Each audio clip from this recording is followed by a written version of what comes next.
This is a photograph taken by Matthew Brady in 1864.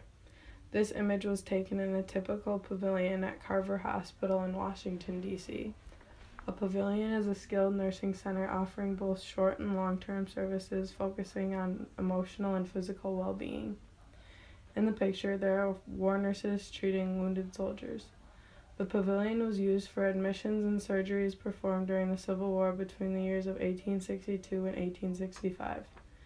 It was mostly used for the 102nd New York Volunteers before they were transferred to Stanton General Hospital in 1865. This infantry fought in many battles, including the Battle of Antietam, Chancellorsville, and Gettysburg. During these battles, many Union soldiers were wounded and therefore taken to this hospital. Here, the soldiers of the 102nd New York Regiment would be taken to cure bullet wounds and undergo surgeries and amputations. While this hospital and the workers here saved hundreds of lives, many were unfortunate and would die from severe injuries or infection from open wounds and use of unsanitary medical utensils.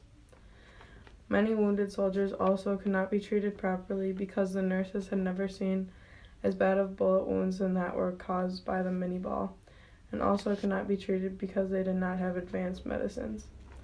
In the picture, there is a man in a wheelchair in the center of the image who has had his leg amputated and nurses watching over patients.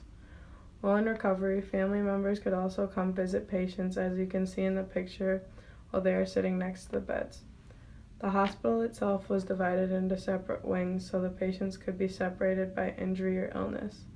This was created to minimize the spread of disease and infection.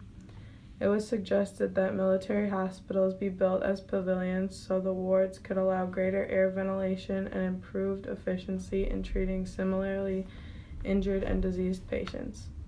The point of view of the photographer by taking this photo is negative because he's trying to capture the horrible effects that the war had taken on the country and show people how war ruins lives.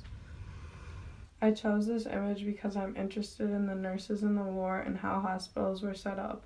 I can also personally relate to this image because I am interested in going into nursing or another medical field and would like to know more history behind medicine.